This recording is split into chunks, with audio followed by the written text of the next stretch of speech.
14h-16h, Brigitte Lahaie, Sud Radio. Bonjour à tous, nous sommes ensemble durant ces 2 heures sur Sud Radio. Bien des gens ont tendance à être vraiment trop critiques envers eux-mêmes, voire à se sentir coupables alors qu'au fond ils n'y sont pas pour grand-chose. Et ces comportements finissent par les empêcher d'être heureux parce qu'ils ne feront jamais les bons choix. D'autant qu'ils vont souvent être dans le déni de leurs véritables besoins, de leurs vrais désirs. Alors par exemple en amour, ils auront tendance à se calquer sur les désirs de leur partenaire. Alors bien sûr, derrière ce sabotage, il y a souvent eu de la maltraitance durant l'enfance, ce qui provoque donc une mauvaise estime de soi et pas beaucoup d'amour pour soi. Ce sont les femmes, figurez-vous, qui sont le plus souvent aptes à se saboter. Et quand on fait le pourcentage de gens qui sont sujets à cet auto-sabotage, eh bien on trouve à peu près 70% de gens qui ont été dans leur vie à un moment donné en train de se saboter. Et c'est plutôt entre 25 et 40 ans, bien qu'on est dans cette tendance-là. Mais heureusement, il n'y a aucune fatalité. Et mon invité Christophe Médici, créateur de la haute qualité relationnelle, a même écrit un livre sur le sabotage. Il va donc pouvoir vous aider à mieux vous aimer, à mieux vous respecter. Et puis comme ça, vous aurez peut-être l'impression que ça va mieux et vous oublierez peut-être cette petite voix intérieure qui vous sabote. Vous pouvez nous rejoindre pour poser vos questions, pour témoigner 0826 300 300. Bonjour. Bonjour Brigitte. Bonjour, ravi d'être là. Alors vous avez écrit un livre, oui. Libérer votre cerveau de son saboteur. Voilà, aux éditions d'Angle, je crois. Et ce qui est important déjà peut-être à dire, c'est que ce qui nous fait qu'on va se saboter, c'est généralement parce qu'on a une mauvaise estime de soi, un mauvais amour de soi, et pas vraiment confiance en soi. Ce sont 3 notions qui sont assez similaires mais qui ne sont pas tout à fait pareilles. J'ai souvent, c'est au cœur de la méthode haute qualité relationnelle que d'aider les gens, Brigitte, à s'occuper de leur ennemi de l'intérieur. On pourrait l'appeler comme ça, l'ennemi de l'intérieur. Celui qui est souvent dénié, vous avez eu raison en introduction de le dire, parce que finalement il y a peu de gens qui savent qu'ils sont parfois leur pire ennemi et pas leur meilleur ami. Et souvent, vous savez que j'ai fait du théâtre quand j'avais la vingtaine, je me rappelle d'une pièce qui date de 1942, vous vous rappelez, de Sartre, qui s'appelait Huis clos. Dans Huis clos, la phrase récurrente, c'est l'enfer, c'est les autres. Moi, je mets en prologue de ce livre, l'enfer, c'est pas les autres, l'enfer, c'est notre saboteur. Et là, en l'occurrence, ça vous concerne toutes et tous ceux qui nous écoutent, parce que qu'on ait 2 ans ou 97 ans, tout le monde a un saboteur. Après, pour être très lucide, il est peu ou prou puissant, suivant les traumas qu'on a eu. Vous avez raison de référer à ce qui s'est passé dans les premières années, mais au fil de notre émission, peut-être que je vais donner des outils relationnels anti-saboteurs, et puis montrer que j'ai conceptualisé qu'il avait 5 facettes. La première facette, c'est évidemment, on en parlait en off, c'est les pensées automatiques négatives, les croyances limitantes qu'ont beaucoup de gens sur eux. Je n'ai aucune valeur, puisqu'on parle d'amour. Pour être aimé, il faut se croire aimable. Or, il y a des gens qui, dans les pensées automatiques négatives, pensent « je vaux pas grand-chose, qui peut m'aimer, qui pourrait m'aimer, j'ai tellement peu de valeur », d'où l'estime de soi. Il y a aussi cette expression, alors qui est peut-être moins dans le domaine amoureux, mais de toute façon, c'est pas pour moi. Exactement. C'est aussi une expression qu'on entend souvent. Ça, c'est moi, je ne peux pas, parce que en fait, finalement, tout quand même vient. Alors, nos parents avaient tous un livre dont le titre est quand même assez horrible, mais nos parents, ils avaient tous ce livre-là dans leur bibliothèque. Rappelez-vous, c'était un certain Dodson qui l'avait écrit, dont le titre était Tout se joue avant 6 ans. C'était horrible. Les 6 premières années de la vie, alors au revoir, plus besoin de faire un travail, t'as 20, t'as 30, 40, 60, 80 ans, trop tard. Non, évidemment, tout ne se joue pas avant 6 ans, mais les programmations qui vont générer ce saboteur, leurs racines sont certainement, en place, mais bien entendu, dans les premières années de la vie, c'est évident. Mais bonne nouvelle, il n'est jamais trop tard. Alors là, je le dis à tout le monde, même à des dames de 88 ans qui viennent à mes conférences, parfois je leur dis, il n'est jamais trop tard. Mais jamais trop tard pour progresser. Alors, ce qui est intéressant aussi, c'est qu'on voit bien, c'est au sortir de l'adolescence vers 20, 25 ans, où en fait, on va s'expérimenter, on va aller dans la vie, et obligatoirement, c'est assez normal de douter, de ne pas être sûr de soi, etc. Donc, il ne faut pas confondre ces craintes avec du sabotage. Non, bien entendu. C'est une dose, j'ai envie de dire, c'est comme le normal et le pathologique, d'une certaine manière. Il y a une dose normale de doute, de peur, de tristesse, de colère, normale. Ce qui parfois, d'ailleurs, est presque salvateur. Et saine. C'est un signe de santé mentale, n'est-ce pas? Non, c'est la récurrence et la force de la chose qui veut faire. Moi, j'étais quelqu'un, par exemple, qui me sabotait beaucoup à la vingtaine, à la trentaine. Il a fallu de longs travaux sur soi. Il y a une phrase de Paul Nizan que j'adore qui dit « J'ai eu 20 ans et je ne permettrai à personne de dire que c'est le plus bel âge de la vie ». Franchement, il y a des gens qui sont mieux à 60 qu'à 20, on est d'accord. Parce qu'à 20 ans, parfois, il y a des gens complètement paumés. Ils sont des bateaux ivres parce qu'ils ont un saboteur énorme. Et donc, à 20 ans, c'est pas forcément le plus bel âge de la vie. Alors, l'estime de soi, on en a une plus ou moins bonne, souvent d'ailleurs grâce à nos parents qui nous ont complimentés, qui nous ont encouragés, ou alors on a une mauvaise estime de soi parce qu'on a de toute façon t'es nul, etc. Alors c'est une perception qui est très subjective de notre valeur, l'estime de soi, on pourrait dire ça. Donc ça peut s'améliorer de toute façon dans tous les domaines. On peut par exemple, on peut avoir une mauvaise estime de soi professionnellement et pas tellement en amour, ou le contraire. Il y a des gens qui, par exemple, ont une très bonne estime d'eux-mêmes professionnellement, mais qui en amour se sentent. Alors, la confiance en soi, c'est autre chose. Ça ressemble beaucoup à l'estime de soi, mais c'est quand même un peu différent, parce qu'on peut avoir confiance en soi dans certains domaines et pas dans d'autres. Donc, c'est pas parce qu'on n'a pas confiance en soi, par exemple, si on démarre une compétition équestre, je prends ça tout à fait par hasard. Madame l'ex-grande championne. Et ben, c'est un peu normal de pas avoir confiance en soi, je veux dire. Et on peut, par contre, si on fait du tennis depuis 20 ans, être en totale confiance en soi. Donc, on voit bien. Et là encore, le saboteur arrive, Brigitte, avant la compétition équestre. Est-ce que votre saboteur va se réveiller ou pas? Oui, absolument. Mais c'est. S'il ne se réveille pas, vous allez gagner la compétition. Mais la confiance, oui, enfin, si. Ou, en tout cas, ça dépend être bonne. En tout cas, Et quant à l'amour de soi, eh bien, c'est se sentir suffisamment valable, c'est cultiver à la fois l'estime et la confiance en soi. Mais j'ai envie de dire que pour s'aimer soi-même, il faut s'accepter et avoir une bienveillance envers soi-même. Ça, c'est très important. Je rajouterais quelque chose. S'accepter, bien sûr qu'on a tous des défauts, des travers, des fragilités, mais c'est pas grave. Ce qui est important, c'est de les connaître et de s'appuyer sur nos forces. Je rajouterais un petit point sur l'estime, parce qu'au début, pendant les stages HQR, je fais un test qui s'appelle l'indice d'estime de soi, et il y a deux acceptions à l'estime, Brigitte. Il y en a une qui est très connue, c'est effectivement le sentiment d'apprécier quelqu'un. Je vous estime beaucoup, on estime beaucoup un ami. Mais il y en a un deuxième, c'est s'évaluer. Parce que l'estime vient du latin estimare, qui veut aussi dire évaluer. Si vous avez une maison à vendre, si j'ai une maison à vendre, on l'estime. Eh bien, l'être humain, il fait la même chose. Il s'estime, il s'évalue, inconsciemment bien entendu, à l'aune de l'humanité. Et je peux vous dire que énormément de gens se sous-évaluent par rapport à ce qu'ils ont réellement comme valeur. Un des problèmes centraux des êtres humains, c'est ça, c'est les aider à s'évaluer à leur juste valeur. Il faudrait faire un test pour qu'on puisse connaître sa propre valeur. C'est le test que je fais, l'indice d'estime de soi au stage HQR. Dès le début du stage, on fait ce test pour savoir à quel niveau les gens s'évaluent-ils. Et vous êtes très étonné de voir qu'une immense majorité de gens se sous-évaluent par rapport à ce qu'ils valent vraiment. Et ça, c'est une des exceptions de l'estime qu'on oublie. On la voit pas par rapport à l'être humain. On estime, tu vaux 100 000, 500 000, 1 million, 2 millions, 20 millions d'euros. Alors, il y a des gens qui disent qu'il y a des choses inestimables, comme l'amour ou la vraie amitié, ça n'a pas de prix. Des choses qui n'ont pas de prix, ça s'estime pas, ça ne s'évalue pas, c'est pas comme une maison, c'est pas comme un appartement. Mais pour autant, pour moi, c'est une des visions de l'estime. Très bien. On va voir ce que nous disent nos auditeurs. Si vous avez envie de témoigner ou de poser vos questions, vous nous appelez sur Sud Radio 0826 300 301 tout de suite. 14h-16h, Brigitte Lahaie, Sud Radio. C'est avec Christophe Médicis qu'on va vous aider à vous aimer mieux, à vous estimer plus et à arrêter de vous saboter. Bonjour Andrea, merci d'être avec nous. Merci à vous, bonjour. Bonjour Andrea. Contrairement à ce qui a été dit au début, moi j'ai eu plutôt une enfance pleine de bonheur. Tant mieux. Mais par contre, je ne corresponds pas, on va dire, aux statistiques, mais par contre, j'ai, aussi loin que mes souvenirs remontent, toujours souffert d'un énorme manque de confiance en moi qui m'a toujours handicapée dans ma vie au quotidien. Le mot handicapé n'est vraiment pas faible. Mais vous parlez bien de confiance en vous, vous parlez pas d'estime. C'est déjà pas la même chose. Est-ce que vous seriez pas quelqu'un d'un peu timide, un peu introverti, qui n'est pas trop, vous voyez, c'est déjà pas tout à fait la même chose. Alors, vous avez raison, j'aurais dû dire estime. Je suis plutôt, on va dire, timide si je ne connais pas forcément à outrance, hein, un petit peu.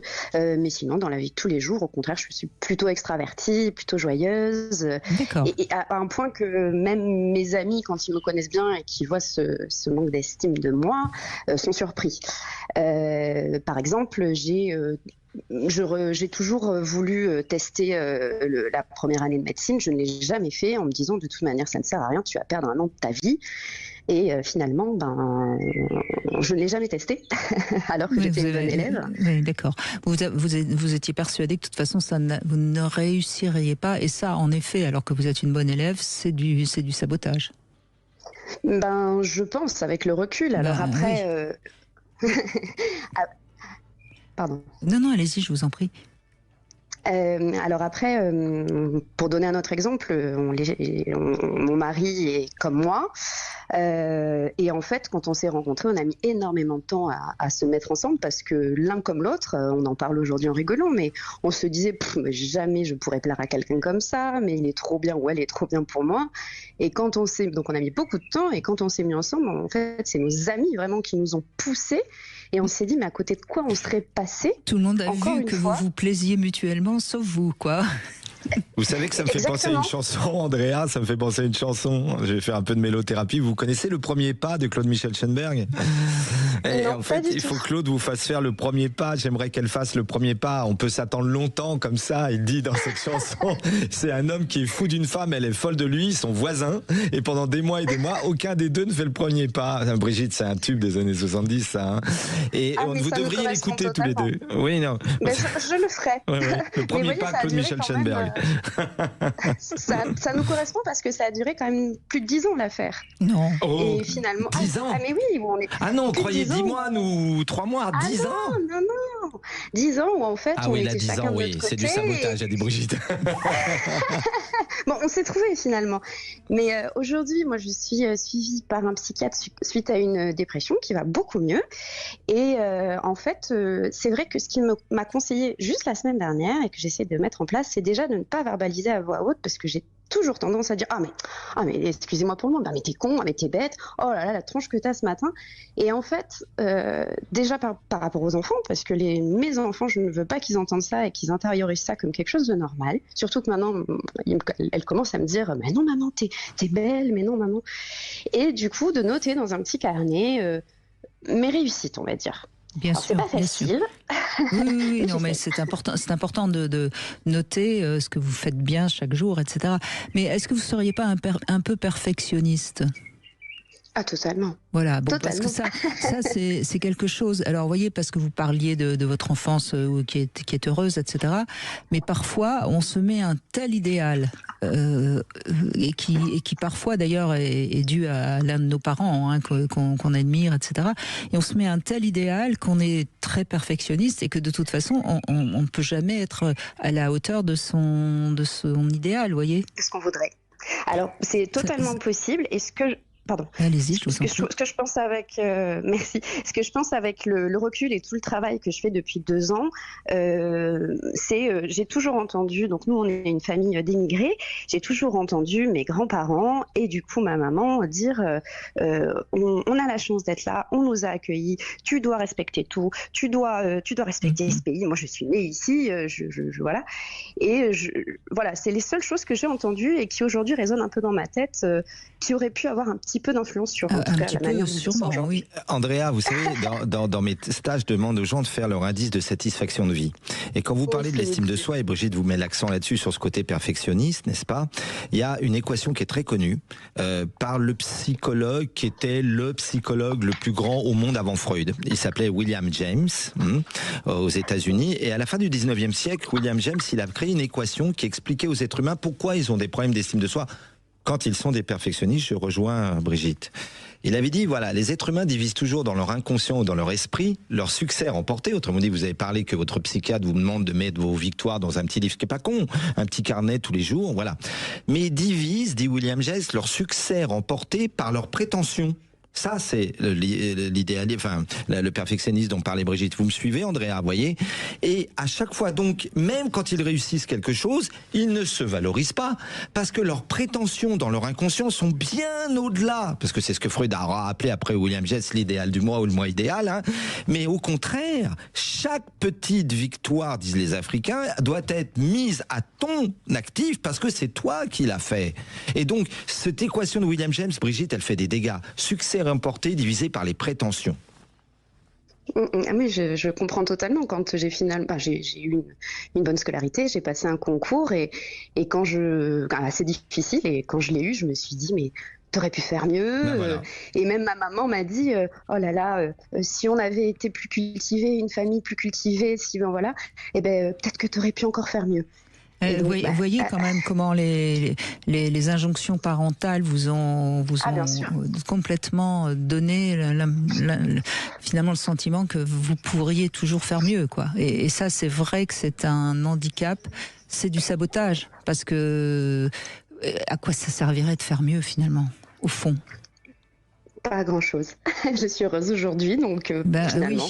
Oui, donc c'est là aussi où il va falloir que vous appreniez, chaque fois que vous entendez dire j'aurais pu faire mieux, ou enfin quelque chose de cet ordre-là, il va falloir vous taper un petit peu sur les doigts, hein.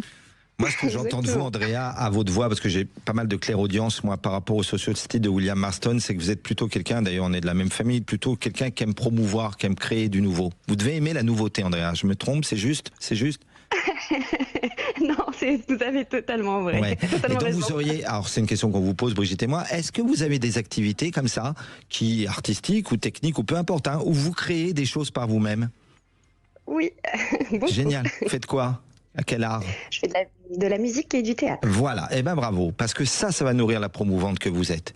Vous avez un sociotype qui a besoin de faire des choses vraiment uniques, ce soit vous qui le fassiez, vous voyez. Ah oui, non, mais le théâtre, c'est pratique. On est quelqu'un d'autre, donc je vous remercie des conseils. C'est ça les coachs, hein. On ne peut pas s'empêcher. Non, mais et merci de votre témoignage, parce que c'est vrai qu'on démarre l'émission en disant, ben oui, on a été un peu critiqué par nos parents, etc., etc. Et en fait, vous, c'est tout le contraire. Vous n'avez pas été critiqué, mais on vous a mis une pression telle que du coup, vous avez toujours l'impression de ne pas être à la hauteur de ce qu'on attend de vous. Et ça, c'est du sabotage. C'est malheureusement un petit peu ça. Mais ça se travaille. Ça se travaille, et visiblement, votre psychiatre vous donne des bons conseils et des clés qui sont très pratiques, et ça marche bien aussi sur ce genre de choses, parce que vous n'avez pas besoin de rentrer en analyse pendant des années. Vous avez juste besoin de reprogrammer un petit peu votre cerveau pour que vous soyez pas tout le temps en train de vous saboter.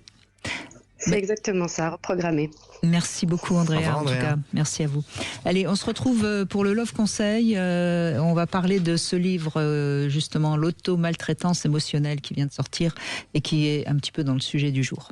Gitla et Sud Radio, le Love Conseil. Alors en Love Conseil, exceptionnellement, Christophe Médicis, je vais parler de ce livre qui a été écrit par Géraldine Prévost-Gigant. L'auto-maltraitance émotionnelle, qui est intéressant parce que elle explique justement beaucoup de choses, et elle parle notamment de l'auto-culpabilisation, et je trouve ça intéressant aussi parce que c'est une belle manière de se saboter. On n'a pas, enfin il y a quelque chose qui va pas dans notre vie, et immédiatement on se sent coupable, alors que les 3/4 du temps on est éventuellement responsable, mais coupable c'est quand même très rare. Et moi j'aimerais bien rappeler aussi cette culpabilité qui sabote dans la vie, aussi bien professionnelle qu'amoureuse, par exemple. Ça, c'est les paroles, vous savez, Brigitte, je le mets dans le livre sur le saboteur, c'est les paroles intérieures qui sont des paroles auto-sabotantes, hein, j'appelle ça, moi, dans la méthode, des autotoxicums. De cette rumination mentale, l'autoculpabilité, t'es pas à la hauteur, t'as pas réussi à le faire, t'aurais pu mieux faire. Cette voix-là, il y a une phrase très belle qui dit: fais attention à ton mode de pensée et à ta façon de t'exprimer, ils peuvent bien devenir la prophétie de ta vie. Qui a dit ça? Freud? Reich? Vous savez que vous avez le droit à un certain nombre de phrases. C'est mon quatrième.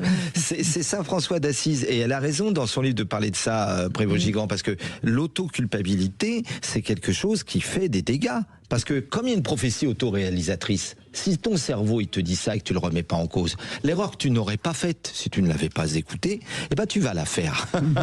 Alors dans différents, alors ça c'est tout un chapitre évidemment. Il y a aussi un chapitre sur le petit dictateur intérieur. Oh ça c'est sympathique aussi. On a tous un petit dictateur et c'est vrai que il faut en prendre conscience. Alors c'est souvent dû à notre gendarme intérieur où il faut faire tout bien, etc. Donc c'est important aussi de ne pas lui donner trop de place. Alors bon, c'est vraiment, elle fait bien la différence aussi entre l'estime de soi et la confiance en soi.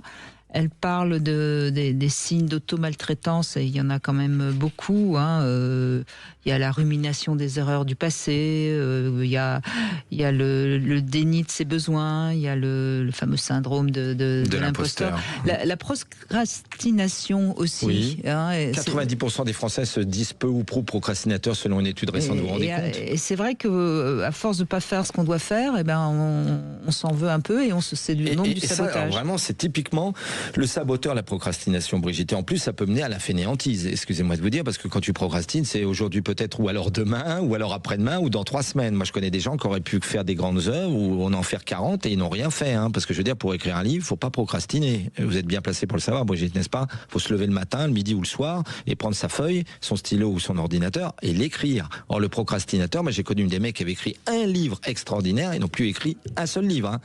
Bon, voilà. Et ça, la procrastination, c'est un vrai souci de beaucoup de gens. Et ça, c'est lié à je suis pas capable, je n'y arriverai pas, je vais faire quelque chose de mauvais. Voilà. Et donc, c'est le saboteur.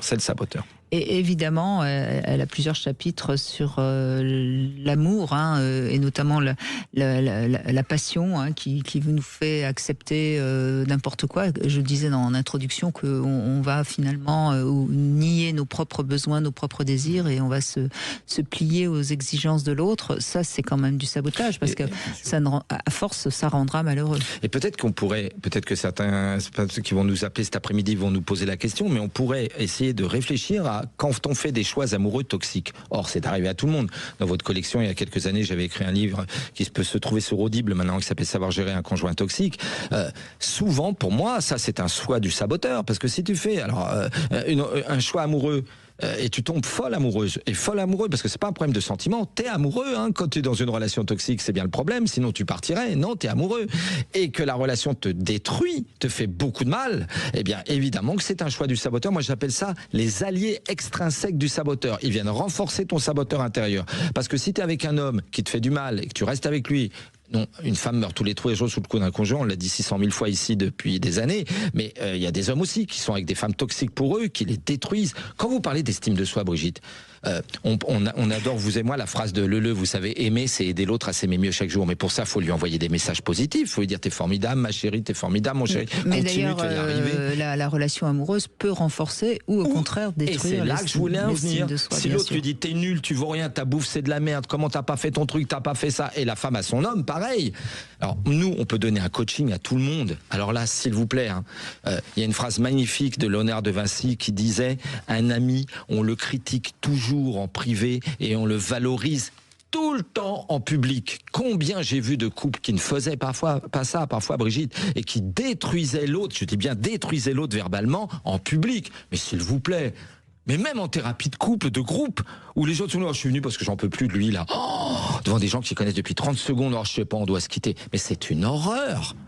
Et on en a vu, vous en avez vu comme moi, d'autres sur le plateau aussi, des gens s'envoyaient. En même temps, quand on critique l'autre devant du monde, c'est qu'on est un peu lâche et qu'on n'ose pas le faire en tête à tête, et qu'on se sert justement du public pour jeter son venin, si je puis dire, son fiel, si vous préférez. Et ça parle évidemment de nous.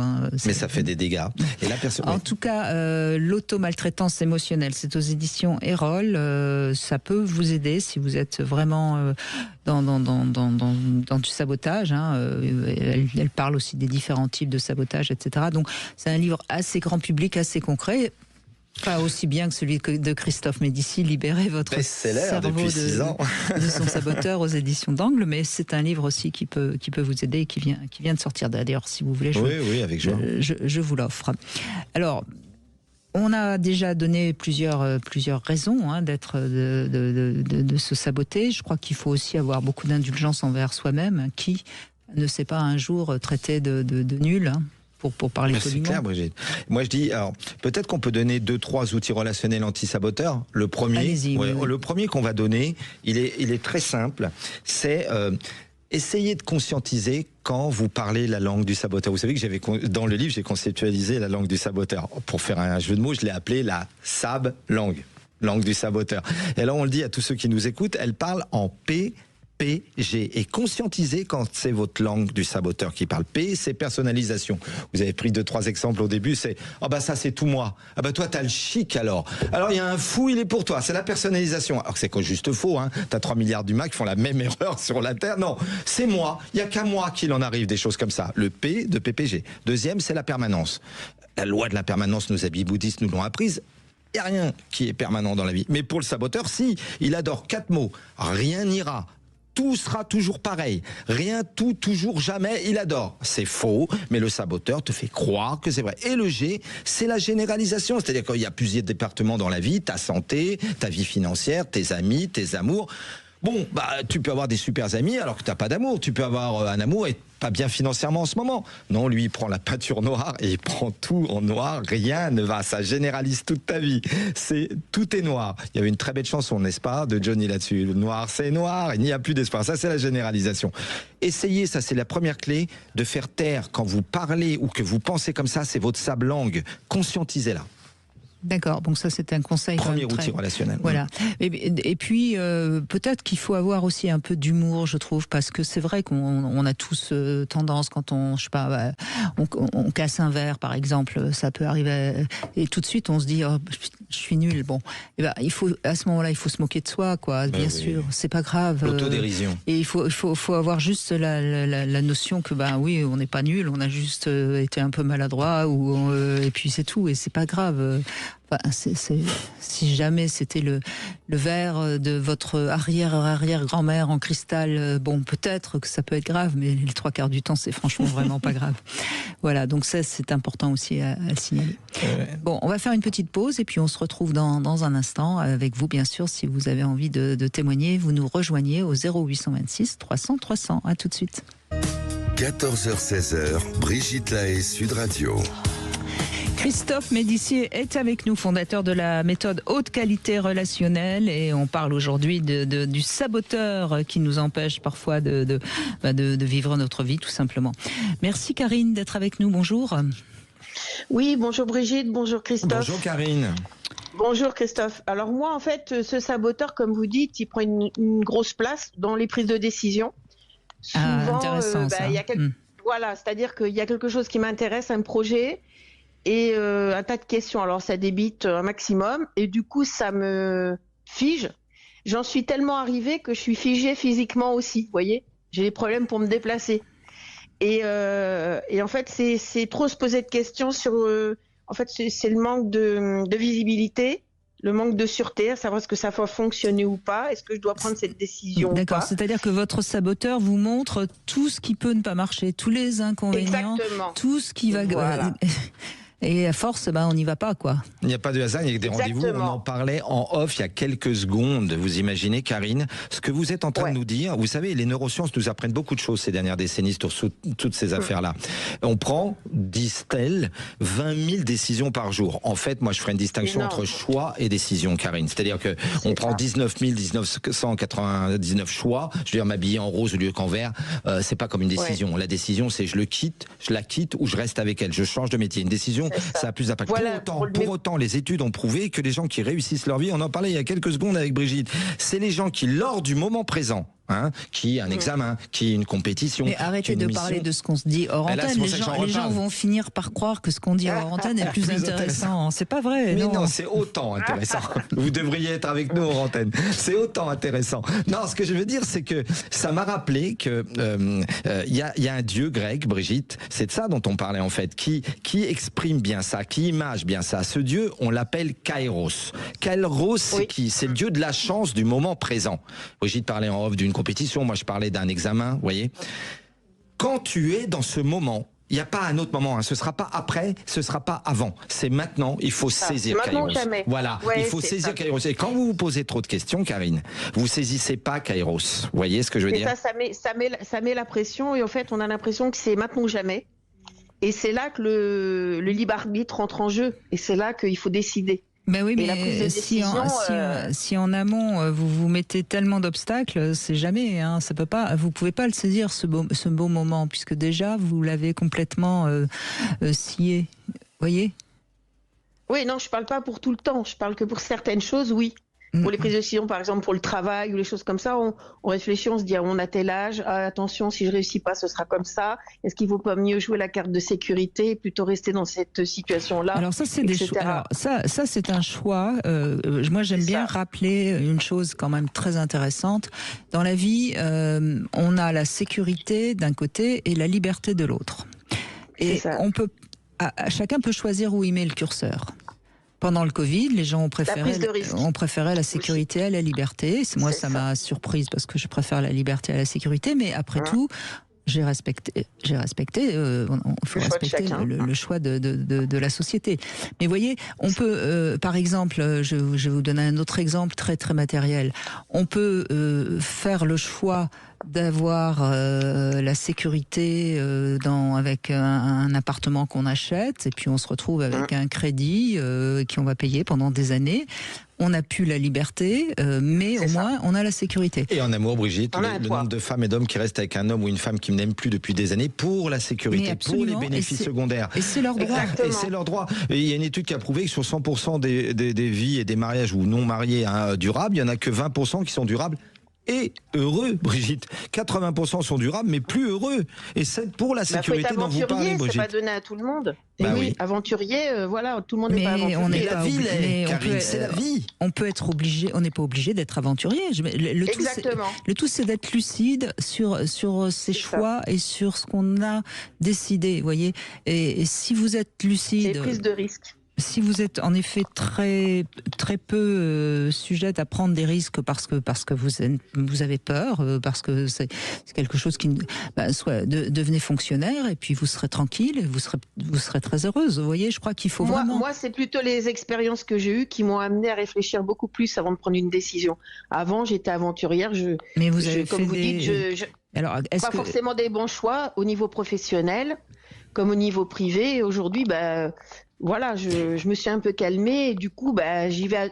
Alors, il faut analyser si vos échecs sont dus à, en effet, des mauvais choix ou si c'est des accidents de la vie, parce que parfois les deux. Mais en même temps, Karine, il ne faut pas que ça devienne un blocage pour vous. Il faut que ce soit un avantage. Vous connaissez la phrase de Mandela, je ne perds jamais, soit je gagne, soit j'apprends. C'est ça, mais moi, ça a joué aussi physiquement. Ça m'a bloqué la marche. Je ne peux plus marcher avec cette situation. Ouais, ça allait loin. Donc, vous voyez, ça allait loin. Oui, exactement. Oui, mais c'est la peur d'avancer. Oui, mais la peur d'avancer parce que vous êtes bloqué ou parce que vous mettez, c'est le sens que vous mettez au fait que vous êtes bloqué. Je crois que vous pourriez nous donner un exemple concret qu'on puisse analyser un peu mieux. Quelle est la part dans tout ça? Disons que c'est pour un tas de choses. C'est parce que j'ai un enfant qui grandit, qui va avoir 21 ans, qui fait des études, qui va bientôt partir. J'ai pris un travail qui me prend beaucoup de temps, que je fais de la route, etc. Et je me posais la question, est-ce qu'il vaut l'appréhension que l'enfant parte, l'appréhension que le travail, est-ce que je vais pouvoir tenir le rythme? Est-ce que c'est bon pour moi? Est-ce que ou il vaut pas mieux que je trouve autre chose? C'est un peu tout, en fait. Oui, mais là, faut d'y réfléchir. Voilà. Non, mais moi, ce que j'entends, c'est même pas la réflexion, c'est les peurs. C'est-à-dire que vous êtes tout le temps dans des peurs, mais vous savez que c'est pas parce qu'on a peur que ça arrive ou que ça n'arrive pas. Hein. Complètement.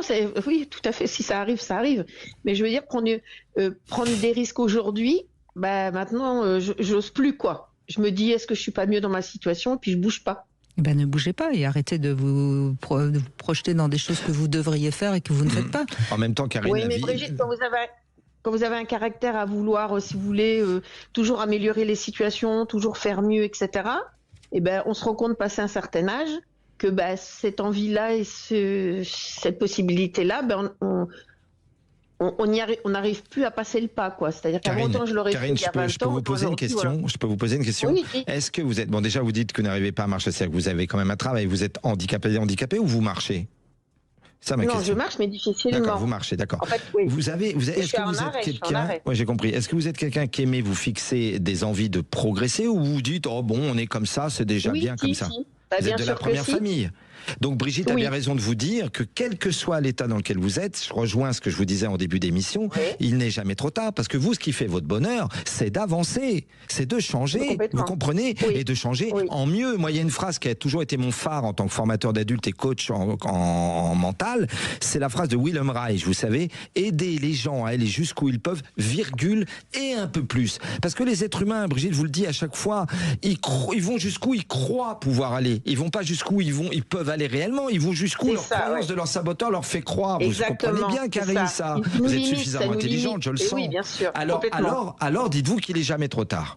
Non, puis vous Alors, je peux avez. plus facilement coacher quelqu'un que de me coacher moi-même. C'est incroyable. Oui, Autant mais j'arrive à parce motiver que- quelqu'un. Oui, mais parce que vous mettez en place des croyances. Il y en a une là que j'entends, c'est que les tuiles tombent toujours au même endroit. C'est pas parce qu'il vous est arrivé telle chose qu'il vous arrivera à nouveau telle chose. Les tuiles ne Ouais, tombent c'est comme pas si je toujours me au disais même. pas moi, quoi. C'est comme si je disais pas moi. Bah oui, mais Tout ça, mais pas moi. Voilà, c'est un peu ça. ça va marcher pour tout le monde sauf pour moi. Exactement. C'est comme si je me disais non, c'est pas pour moi ou c'est trop tard. Alors, vous savez que parfois, ça m'est arrivé de donner ce petit conseil à un ami ou une amie et qui m'ont remercié parce que finalement ça marche pas si mal que ça. C'est de tirer à pile ou face. Et moi, Ah je oui. vis ma vie à pile ou Et face. sur des petites choses, alors peut-être pas sur des choses essentielles quand même, hein, mais sur des petits, Oui. sur des petits, des choix qui sont pas des choix qui vont, eh ben vous tirez à pile ou face, c'est pile, vous y allez. Ah, c'est vous voulez face, dire je commence par des petites choses, oui. par des petites choses à pile ou face, ça me permet après d'enclencher d'autres sujets un peu c'est plus. c'est pour c'est pas encore bête. une fois déprogrammer tout ce système que D'accord. vous avez mis en place, que de toute façon. Moi, j'ai mis une sécurité, quoi. Je suis bloquée. Ben, D'ailleurs, c'est ce qu'ils disent. Hein. moi, Je c'est suis en pas- mode sécurité. C'est même un coffre-fort. Vous êtes enfermé dans un Exactement. coffre-fort. Et donc, C'est ça. allez-y, osez faire le petit truc du pile ou face, et puis bah, vous allez voir. Peut-être que ça va vous surprendre parce que ça va. Il y a des choses vous serez. Alors. Peut-être même noter. Hein, vous notez, Oui. ça, de toute façon, ça marchera pas, et vous faites pile ou face. Et si c'est face, il faut quand même y aller, hein, mais il faut respecter. Moi, D'accord. je je donne me un force, coaching je me force à le supplémentaire faire. qui est corrélatif à Et l'autre. vous verrez au bout de quelques temps, hein, vous verrez que finalement vos croyances, elles correspondent absolument pas avec le hasard. Hein. Ouais, les fonds, oui. Et je vous donne la Les suite. forteresses, là, vont tomber. Je vous donne une autre suite de coaching en plus de ce jeu-là, vous voyez, qui va encore casser Oui. la forteresse. Soyez ouverte à, dites-vous, mais des petites choses, hein, pas les vraies. Qu'est-ce que je pourrais faire de nouveau, je dis bien, Karine, que vous n'avez Oui. encore jamais fait, de petites activités, de petits lieux, de nouvelles fréquentations que vous n'avez jamais faites ou vécues dans les semaines qui viennent. Mettez-vous sur un petit carnet. Ok. Tout nouveau. Oui, Vous avez élargir mon besoin. espace, vous voulez dire élargir mon espace. Exactement, surtout du nouveau, hein. Justement, qui n'a rien à voir Ouais, avec le des choses que coffre-fort j'ai dans lequel jamais vous êtes fait. allé.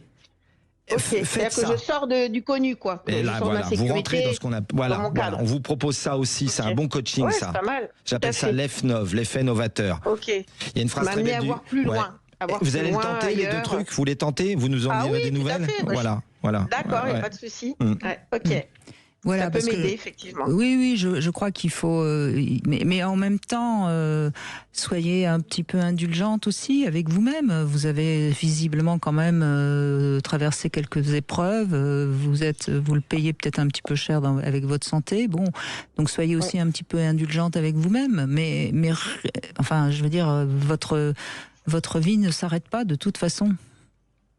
Oui, mais on se pose plein de questions. Vous savez, à partir du moment où vous pouvez plus marcher, que dans votre tête, vous voulez avancer, faire des choses, etc., vous vous posez des questions, pourquoi ça vous arrive à vous? Et c'est là que la machine se met en marche. Le saboteur, il commence à dire, oui, mais toi, tu t'es pas assez reposé, tu as toujours voulu avancer. Ça s'appelle la culpabilité.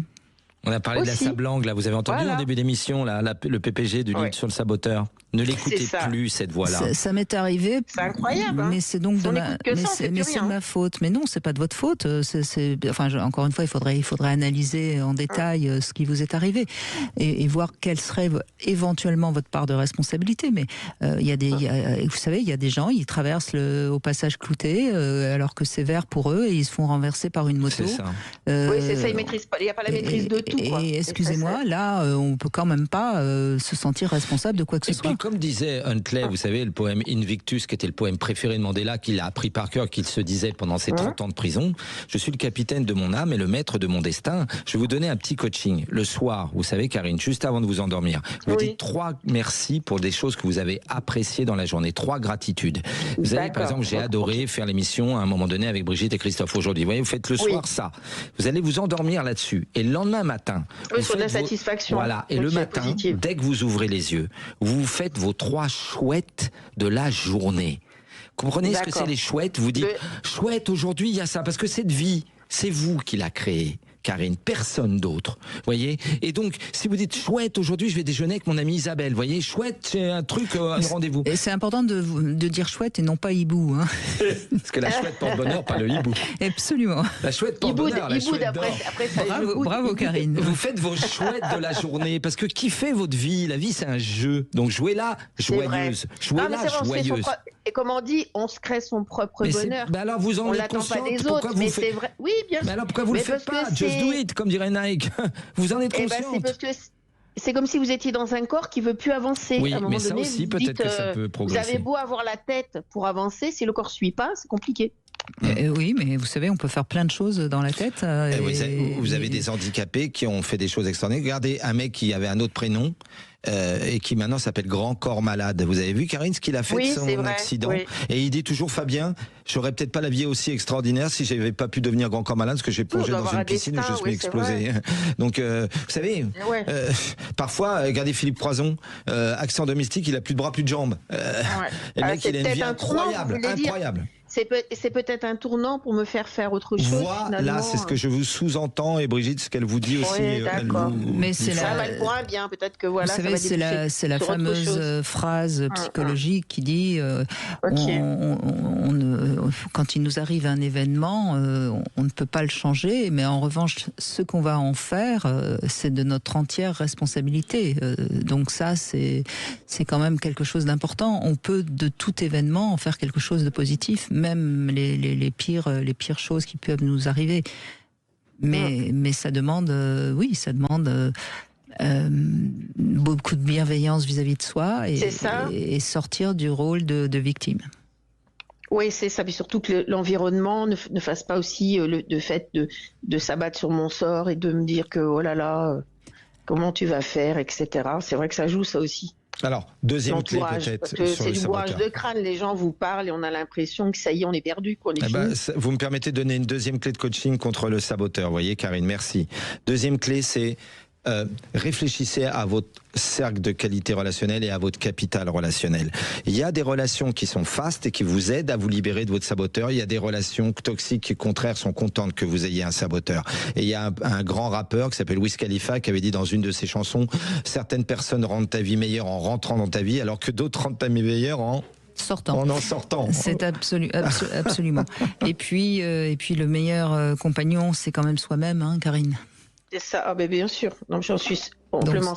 Mais il faut juste se mettre un peu à part et puis se positiver et puis il faut pas tout écouter quoi. Faut s'aimer aussi. Je m'aime, hein. Mais bon, là je suis dans une phase où je m'interroge. Je me dis voilà, si la santé s'arrange pas, qu'est-ce que je vais bien pouvoir entreprendre? Vous êtes dans quelle région? C'est là que bling. Moi, je suis du côté de Montpellier. D'accord. Si un jour je fais un stage à l'HQR là-bas, dans quelques mois, je vous invite. D'accord? Un week-end. Avec plaisir. Et comment je fais pour savoir Vous laisserez votre mail au responsable. Je vous invite à venir faire un stage de samedi dimanche. Vous avez besoin de faire un stage à la pleine confiance HQR. Parce que vous n'êtes pas loin. Ce qu'on sent, Brigitte, vous avez une belle vivance dans la boîte. Vous avez une belle énergie de vie, hein. Mais complètement, mais je suis quelqu'un de très positif oui, et tout, mais simplement... donc c'est dommage de se saboter comme ça. Non mais attendez, Karine. Dans la vie de tous les jours, je suis positive, hein, vous me verriez, je suis orientée tout. peut-être que vous êtes dans une période où vous êtes obligé d'accepter quelque chose qui vous est arrivé et qui est pas facile à accepter. Et c'est une période où vous broyez un peu du noir. Et ça, c'est un peu normal aussi. Donc, soyez un peu indulgente avec vous-même. Et puis, avec le temps, vous allez trouver comment vous organiser par rapport à votre handicap. Vous voyez, il faut aussi un petit peu prendre du temps. C'est pas facile quand on se retrouve avec un handicap d'accepter. Ça demande un peu de temps. Alors il y a des personnes qui sont un peu en colère contre le destin, d'autres qui sont un peu déprimées et qui pensent que de toute façon ça va plus jamais pouvoir aller. Soyez confiante envers vous-même et prenez du temps et petit à petit vous verrez ça va aller mieux. Moi, je considère que c'est comme une pause, en fait. C'est comme une pause, Absolument. une sorte de... Oui. Mais, voilà, et puis... mais merde, j'ai pas le choix. Vous avez le choix d'accepter. Alors, j'essaye de le vivre bien, et puis de me dire que bon, c'est une petite pause, parce que je suis quelqu'un qui bouge beaucoup. Donc, je me dis, voilà, c'était peut-être temps que je fasse une pause. Donc, du coup, je la prends, la pause, j'ai pas le choix. Et puis, j'essaye de me reconstruire tranquillement, mais c'est vrai qu'à partir de là, on se pose plein de questions qu'on se posait pas avant, vous voyez. Oui, mais c'est intéressant parce que vous dites un peu blanc et noir en même temps. C'est ça. Mais oui, c'est parce que c'est ça.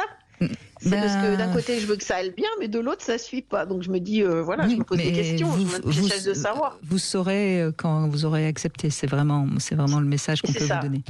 Merci beaucoup, Karine. Merci, en tout Karine. Cas. Merci beaucoup. À bientôt. On va faire une petite pause. Je vous propose une petite devinette. Christophe Médicis, je ne sais pas pourquoi je vous appelle. Enfin, si, je sais pourquoi. Quelle est la différence entre le clitoris et le bar tabac? Oh, je sais. Ouais, eh bien, vous nous donnerez la réponse tout de suite après les infos. 14h-16h, Brigitte Lahaie, Sud Radio. Et on continue à vous aider à tordre le cou de votre saboteur grâce à Christophe Médicis qui est avec nous, fondateur de la méthode haute qualité relationnelle et auteur de ce livre justement qui m'a donné l'idée de l'émission Libérer votre cerveau de son saboteur aux éditions d'Angle. Avant de donner la parole à Karina, ce n'est pas Karine, c'est Karina maintenant. Quelle est la différence entre le clitoris et le bar tabac, Christophe Médicis? Je m'en rappelle plus. Eh bien, c'est une grande différence parce que n'importe quel homme trouvera le bar tabac, mais ne trouvera pas forcément le clitoris. Eh oui. Bonjour Karina. Oui, bonjour Christophe, bonjour Roger. Bonjour Karina. Ben oui, on est d'accord. Je voulais demander à Christophe quand est-ce qu'il vient dans le sud-ouest. Bientôt, Bordeaux. Vous êtes près de Bordeaux ou près de Biarritz? Non, c'est plus près de Biarritz. D'accord, je vous dirai. Je regarde mon agenda, je mettrai sur le site. D'accord? De Christophe Médicis. D'accord. Oui, parce que ça me parle beaucoup tout ce que vous me dites. Oui. Je vous dirai quand je fais un stage sur Biarritz. Bientôt. Je pense que ce sera à la rentrée de septembre. Volontiers. Eh bien, en attendant, il va vous aider déjà. Allez-y, on vous écoute, Karina. Mais moi, j'ai saboté une relation qui aurait pu être très belle, simplement parce que voilà, on a ses propres freins et surtout ses propres idées. T'es pas assez bien, il est pas de ton monde, tu seras jamais aussi belle que son ancienne femme, tu seras jamais assez intelligente pour lui, voilà quoi. Donc, ça a fini qu'à force de m'auto-saboter, il est arrivé ce qui devait arriver, de toute façon, puisque je m'étais autoprogrammée pour que ça rate. Donc ça a raté. Oui, pour vous, il était évident qu'il allait vous quitter et votre comportement a fait qu'il a fini par vous quitter. Oui, tout à fait. Exactement, c'est tout à fait ça. Donc c'est ce que je dis, en fait c'est nous-mêmes qui influons exactement sur le futur, puisqu'on est le propre acteur de sa vie. Et c'est ce que vous disiez tout à l'heure, c'est exactement ça. Est-ce que ça vous étiez déjà arrivé, Karina, ado ou jeune adulte ou... De me trouver pas assez bien pour les autres, oui. Pour quelqu'un, j'ai souvent des relations qui sont... Je suis pas du tout, je peux pas dire, mais je peux pas dire moins bien, c'est très discriminant. Mais je prends des hommes qui sont vraiment en niveau relativement inférieur à moi, parce que je pense pas pouvoir justement être avec un homme. C'est intéressant parce que ça veut dire quand même que vous arrivez à mettre une note de votre valeur et une note de valeur aux gens que vous rencontrez. Oui, tout à fait. Et est-ce que vous pensez que c'est très subjectif, la valeur que vous vous donnez et la valeur que vous donnez aux gens que vous rencontrez. Ah, certainement pas quand je vois le résultat. Si, c'est peut-être très juste. C'est peut-être très juste. Attention, ne vous sabotez pas tout de suite là, Karina. Parce que si celui qui vous a quitté, que vous auriez aimé garder, vous lui avez donné une très très bonne note, j'imagine. Oui, bien sûr. Supérieure à la vôtre. Évidemment. Et ceux avec qui vous couchez, pour prendre un terme un peu justement, vous leur donnez une note moins bonne que la vôtre. Oui, c'est vrai. Donc ça serait quand même intéressant. Si ça se trouve, c'est pas si faux que ça, ce que vous êtes en train de et ça voudrait dire, si on continue, imaginons que les notes que vous donnez sont bonnes, sont totalement objectives. Ça voudrait dire que la seule qui n'est pas bonne, c'est celle que vous vous donnez. Puisque quelqu'un qui a une note supérieure à la vôtre vous a quand même aimé. Donc ça veut dire que vous êtes mieux que la note que vous vous donnez. Vous voyez où je veux en venir ? Je comprends tout à fait, mais sur le court terme, ça marche cette affaire, parce que sur le long terme, je me suis dit que je pouvais être à la hauteur. Et c'est sur le long terme que je me suis dit non, moi je pourrais pas assurer. Oui, mais c'est sur le long terme. C'est-à-dire que dans le moment quand vous vivez votre histoire d'amour, vous savez, Karina, qu'il y a une saison des couples. Au début, il y a ce qu'on appelle l'état naissant, les premiers mois, tout ça, on est fou amoureux de l'un de l'autre. Bon. Mais votre saboteur, il pense en vous tout le temps, même dès le début, il pense. On est d'accord ? Ce dont vous êtes en train de nous parler à Brigitte et à moi, là, ça s'appelle un complexe. On est d'accord ? Certaines fois, vis-à-vis de certains hommes, vous faites un complexe. Et c'est amusant parce que vous faites et l'un et l'autre qui sont les deux faces d'une même pièce. Ceux que vous choisissez, que vous estimez, comme vous a dit Brigitte, plus bas que vous nous l'avez dit, Karina, plus bas que vous, on est d'accord ? Vous prenez des gens, voilà, au royaume des aveugles, les banques sont rois, on est d'accord ? Si vous, vous dites, de toute façon, j'ai 15, c'est 13. Ce qui est d'ailleurs amusant, Brigitte, c'est que nous, en France, on fait pas ça. Mais Brigitte, vous savez ce que font les jeunes Américains, hommes, pas les femmes. Ils mettent de la 10 à 0 aux femmes. Et alors ils se disent, si je crois que les femmes font la même chose. Ils disent, elle c'est une 10. Alors, Brigitte c'est une 10, d'accord. Mais le mec il dit, l'autre il veut sortir, mais t'es un 6, tu veux sortir avec une 10, mais pour qui tu te prends? Et c'est comme ça qu'ils jouent les jeunes Américains, pas les vieux, les jeunes. Alors, on fait pas ça nous. Mais est-ce qu'inconsciemment notre saboteur, c'est ce que vous disiez Brigitte, vous savez, il y a quelque chose qui est de l'ordre du complexe de supériorité ou d'infériorité. Ça vous parle comment ça, Karina? Ah oui, ça me parle bien, oui. Bah oui. Parce qu'à la fois, je me sens des fois très supérieure, et d'ailleurs, ça m'énerve, parce que je me dis, pour qui tu te prends? Et d'un autre côté, je me dis non, ça dépend de la personne que j'ai en face, c'est toujours pareil. Mais dans votre cas, Karina, on n'a pas trop de mal à savoir d'où vient ce sabotage. C'est certainement parce que dans votre enfance, vous n'avez pas été suffisamment aimé ou sécurisé. Je pense que c'est plutôt aimé, d'ailleurs. En tout cas, c'est l'impression que vous avez eue. Ah de toute façon, vous le savez, on en a parlé quelques fois. Moi, j'ai eu un père italien qui avait 3 filles et pour lui, on était des pisseuses. Donc voilà. Partant de ça, on n'était jamais assez belles, on était trop grosses, on était... Alors, je peux entendre que cette petite voix intérieure, elle vous a marqué, mais en même temps, ce n'est que la vie de votre père. Et à un moment donné, il est peut-être temps puisque de temps en temps quand même vous vous trouvez mieux que certains hommes, il est peut-être temps de vous donner la bonne note que vous considérez devoir, et non pas cette note que vous a donnée votre père. Et c'est pour ça que j'essaie d'y travailler, c'est pour ça que je vous écoute, c'est pour ça que ce que dit Christophe résonne beaucoup en moi. Parce qu'effectivement, il n'y a que moi qui peut diriger ma vie et savoir où je dois aller. Mais c'est vrai que vous me dites, oui, mon père, mais c'était quand même le premier homme de ma vie et on a beau s'en détacher, j'ai beau avoir 65 ans, il y a encore des choses qui résonnent et malgré tout qui ne sont pas passées. Donc c'est un peu ça, mais paradoxalement, je prends toujours des hommes du niveau de mon père. Voilà, qui était quand même pas à un niveau très... Mais Karina, vous n'allez pas toute votre vie rester sur la croyance de votre père? Oui. Pourquoi? Oui, votre père, il avait un problème avec les femmes, il voulait des garçons, il a eu des filles. Bon, c'est son histoire qui a certes eu une influence sur votre vie. Mais c'est pas.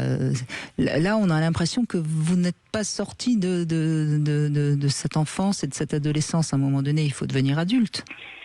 c'est vrai. Le problème, c'est que maintenant, il est en plus décédé depuis 2 ans et qu'on peut, au moment où on pouvait commencer à régler nos comptes, parce qu'il pouvait vraiment avoir un discours Mais on et règle entendre jamais. certaines choses, il n'est plus là.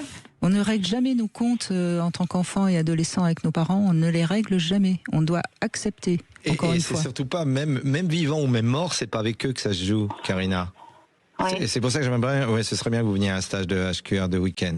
C'est nous, Ah, notre mais papa, oui, et c'est nous, notre maman. Sinon, Brigitte vous dit, on est dans une névrose de loyauté du petit enfant qui prenait que pour argent comptant.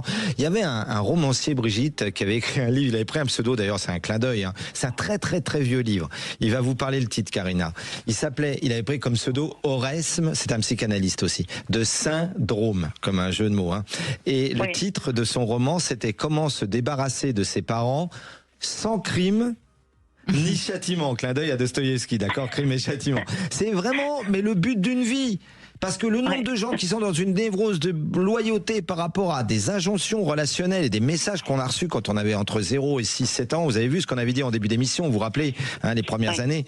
Non. Alors là où je trouve que vous avez vraiment une bonne énergie, c'est que vous avez envie d'être accompagné, de faire des stages, des coachings, des thérapies. Et vous avez raison, c'est comme ça qu'on s'en sort. Et il n'est jamais trop tard, Karina. Jamais. Ça me rassure. Ah mais non, jamais trop tard, jamais. Non, mais il faut grandir, Karina. Vous n'êtes plus la fille de votre père, vous êtes vous-même. Oui, je l'entends et j'essaie de travailler là-dessus, effectivement. Ah ben, il faut pas essayer, il faut y pas arriver. me retromper une énième fois. Il faut pas essayer, il faut y arriver. Ok. Ça, c'est des phrases qui ne sont pas des phrases de saboteur. Parce que quand on dit je vais essayer, déjà, il y a une part de nous qui pense qu'on va pas y arriver. C'est important, vous savez, les mots qu'on se dit. Vraiment. Tout à fait. C'est même essentiel. Tout à fait. Allez, on y va. Je vous remercie pour ces Je conseils. vous en prie. Merci, on monte à Karina. cheval. Allez, on fait une petite pause et on se On vous retrouve dans embrasse. un instant. Eh bien, c'est avec Christophe Médici que nous évoquons notre saboteur et on constate depuis 14 heures qu'il est solide, le saboteur. Il aime bien et puis il parle, il réagit, il résiste. Bonjour Élise. Bonjour Brigitte, bonjour Christophe. Bonjour Élise. Merci toujours pour vos émissions qui sont toujours intéressantes. Et puis merci à Zach qui nous accueille formidablement bien. C'est vrai, il est formidable, je suis bien d'accord avec vous. Alors, oui, on vous si je puis me écoute. permettre, moi je suis un petit peu à l'opposé de la première personne qui est intervenue. Moi, je suis née vraiment dans une mauvaise famille, mais je me suis reprise en main il y a une bonne dizaine d'années. Donc, psychiatre, vos émissions, Brigitte, ça faut pas non plus le négliger. Et puis, j'ai eu l'occasion de faire 2 stages avec Christophe à Paris. Donc voilà, tout ça a permis qu'aujourd'hui, je me suis un peu, même beaucoup, reconstruite. Je fais attention à moi et j'ai appris à m'écouter. Alors justement, dites-nous qu'est-ce que les stages avec Christophe vous ont appris. C'est intéressant parce qu'il y a beaucoup d'auditeurs qui se posent peut-être Ce la sont les question. meilleurs stages au monde, Brigitte. Non, mais laissez votre ego de côté, Christophe. Vous savez que c'est idiot parce que c'est ce que va dire de bien Élise qui Je comptera plaisante. plus que ce que vous dites. Élise, bonjour Élise, je me rappelle de vous. Bonjour. Alors dites-nous. Alors, oui, en fait, toute la façon de parler, de savoir poser les mots, sur le plan corporel aussi, il y a tous des apprentissages à acquérir. Moi, je n'avais pas, en tout cas.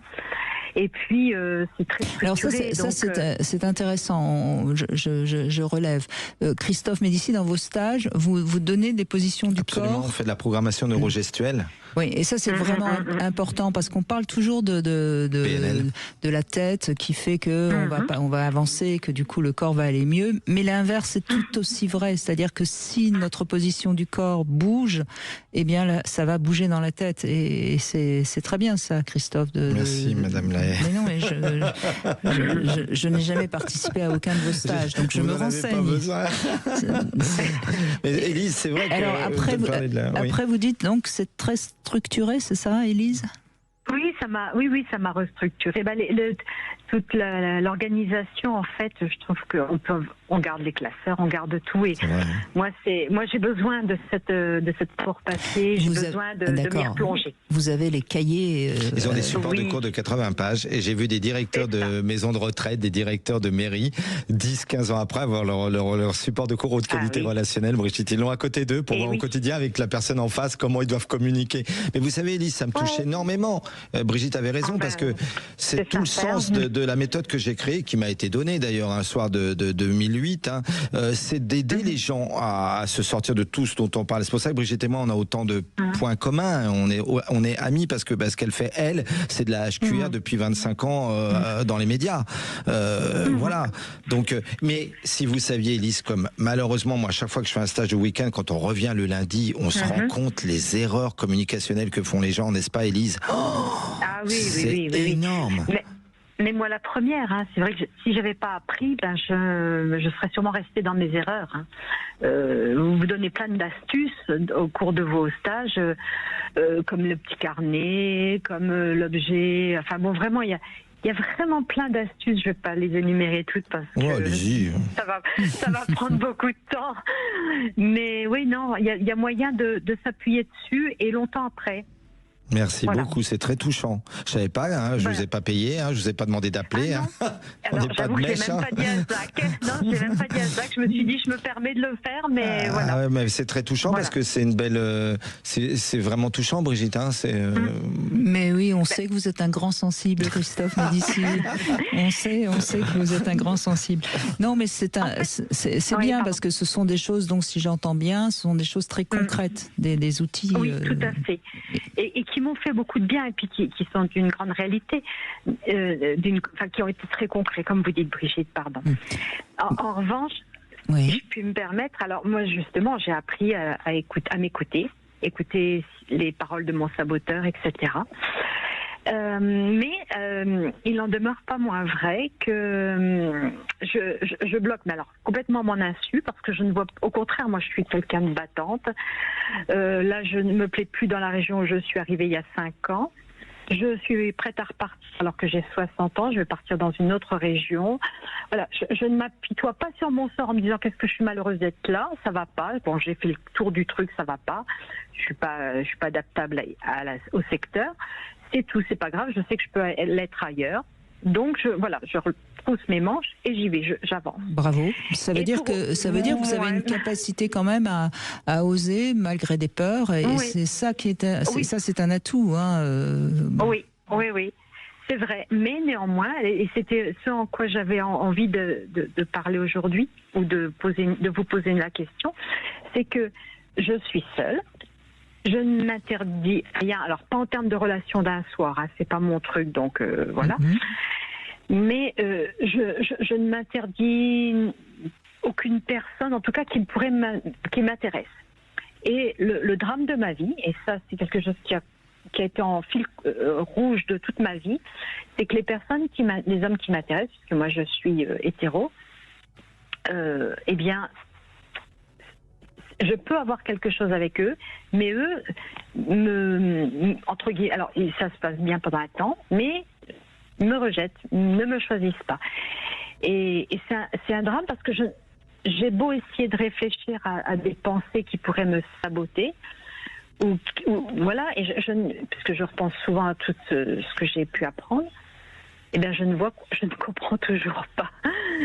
Pourquoi à un moment donné ils s'en vont? C'est eux qui s'en vont, hein, c'est bien ça? Oui. Je me sens rejetée. Vous vous sentez rejetée, mais ça c'est un ressenti, c'est pas forcément ce qu'ils font. Au bout de combien de temps ils vous quittent? Alors le dernier, et là j'avoue que ça m'a mis complètement KO. C'est quelqu'un que j'appréciais énormément, pour qui j'avais beaucoup de sentiments, et la nuit passée, hop, plus rien. C'est-à-dire que vous avez passé qu'une seule nuit?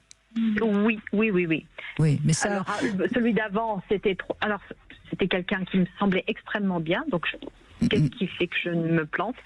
Celui d'avant, ça a duré 3 mois. Celui d'avant, ça a duré 6 mois. Enfin bon. Non, mais la seconde, enfin voilà. Une nuit ou 2-3 nuits, c'est pas ça veut rien dire, parce que c'est parce que mais j'étais amoureuse. Oui, non, mais ça c'est autre chose. Si vous tombez amoureuse de quelqu'un qui n'est pas amoureux de vous, forcément. Mais peut-être que vous n'arrivez pas à repérer justement quand un homme peut avoir des sentiments pour vous. Oui. Et peut-être que vous montrez trop vite vos sentiments et ça les fait fuir.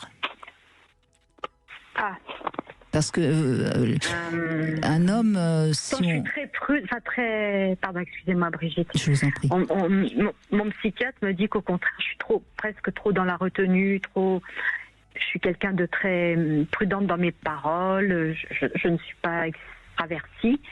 Je suis assez équilibrée. Vous savez, quand une femme est amoureuse, elle le manifeste, peut-être pas par les mots, mais par la manière d'être, elle le manifeste. Les hommes sont pas complètement abrutis, ils le sentent. Et si vous êtes trop amoureuse, c'est possible aussi qu'à ce moment-là, les hommes s'en aillent par fuite ou par peur de vous faire mal ou de s'engager trop.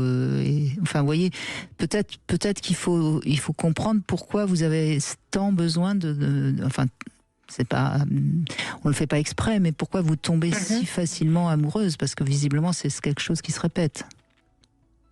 Vous avez un besoin d'amour très très fort. Oui, j'ai besoin d'un vrai amour, mais je suis pas tant tombée amoureuse que ça.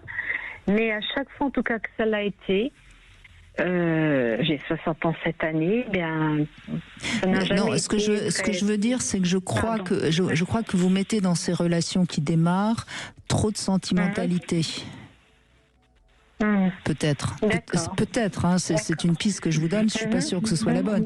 Mais si vous mettez trop de sentimentalité dans un début de relation avec des hommes qui n'ont peut-être pas encore, vous savez, on en parlait d'ailleurs lundi avec Bruno Martin. Là.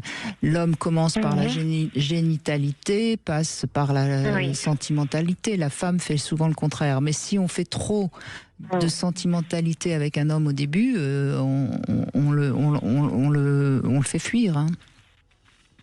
D'accord, donc je me saborde finalement à mon insu.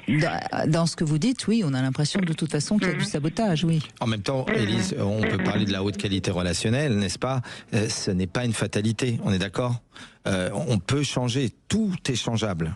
Il n'y a pas forcément la répétition des scénarios. C'est pas demain sera passé à la photocopieuse. J'adore cette phrase de Lelouch qui dit toujours les plus belles années d'une vie sont celles qu'on n'a pas encore vécues. Votre prochain amour ne sera pas comme ça. Proposez-le à l'univers, demandez-le. Vous savez ce qu'on fait en stage HQR, vous vous rappelez quand on place la loi de l'intention, qui est quand même des 7 lois de l'univers, vous vous rappelez, Élise, la loi de l'intention, on la travaille. Le prochain, ce sera pas comme ça. Donc, allez-y, répétez-le. Tous les soirs avant de vous endormir. Merci en tout cas Élise, merci beaucoup. Et puis merci pour Christophe Médicis, puisque vous lui avez fait une très très bonne pub, sincère et authentique. On fait une petite pause, on se retrouve avec le Sexo Conseil, et puis on évoquera aussi les relations avec les animaux, avec Marc Legros qui va nous rejoindre. Brigitte Lahaie, Sud Radio, le Sexo Conseil. Alors vous connaissez peut-être Christophe Médicis, cette phrase de Lacan, il n'y a pas de rapport sexuel, de grand psychanalyste. Moi j'ai mis un peu de temps à la comprendre, cette phrase, et en fait c'est très intéressant parce que ça signifie que deux amants qui font l'amour font d'abord l'amour par rapport à eux-mêmes et croient et ont besoin de croire qu'on le fait pour l'autre. C'est-à-dire que on est toujours dans une sorte de rapport à l'autre qui est très égocentré finalement. Et on a besoin de la jouissance de l'autre parce que ça nous rassure, parce que ça nous prouve qu'on fait bien, etc. etc. Et donc c'est important de comprendre tout ça. Et à partir de ce moment-là, on va peut-être mieux faire l'amour parce qu'on va s'occuper de son excitation, de son désir, sans attendre trop que l'autre ait également du plaisir, etc. Je crois que chacun va prendre ce qu'il a à prendre et c'est pas en étant trop axé sur l'autre que ça marche. Donc voilà, à part les quelques pervers, mais de toute façon les pervers n'écoutent pas cette émission, ça ne les intéresse certainement pas. Je crois qu'on doit vraiment comprendre que quand on fait l'amour, il n'y a pas de rapport sexuel vraiment au sens où on n'est pas complètement en symbiose. Donc voilà, respectez-vous, respectez l'autre, laissez l'autre parfois prendre l'initiative ou installer peut-être de temps en temps un rituel, et puis essayer d'être réceptif peut-être à ce que ressent l'autre, mais n'en déduisez pas tout de suite des choses parce que si vous voulez vraiment savoir ce qu'il a ressenti, posez-lui la question, ce sera plus simple. Voilà, et à partir de ce moment-là, on peut penser qu'on va mieux faire l'amour ensemble. Il y avait une phrase de Céline, le romancier, qui était terrible sur la vie sexuelle. Après, elle m'a toujours touché parce que, évidemment, celle de Lacan est très intéressante. Brigitte, vous savez ce qu'il disait, Céline? L'amour, c'est l'infini de la jouissance mise à la portée des caniches. Il était quand même terrible, ça. Il était un peu noir, Céline. On peut pas dire vous que qui aimez les chiens. Justement, on va en parler des chiens avec Marc Legros qui nous rejoint. Merci Christophe. Bonjour Marc Legros, bonjour. Bonjour Brigitte, bonjour Christophe. Bonjour Marc. Merci d'être avec nous. Donc vous êtes à la retraite, mais vous étiez vétérinaire et vous êtes l'auteur de ce livre aux éditions EDM, Animaux, amis de nos mots. Dans cet ouvrage, vous racontez à quel point l'animal est malade de son maître. Et moi, je peux témoigner. J'ai eu beaucoup de chevaux, j'ai des chiens, j'ai eu des chats.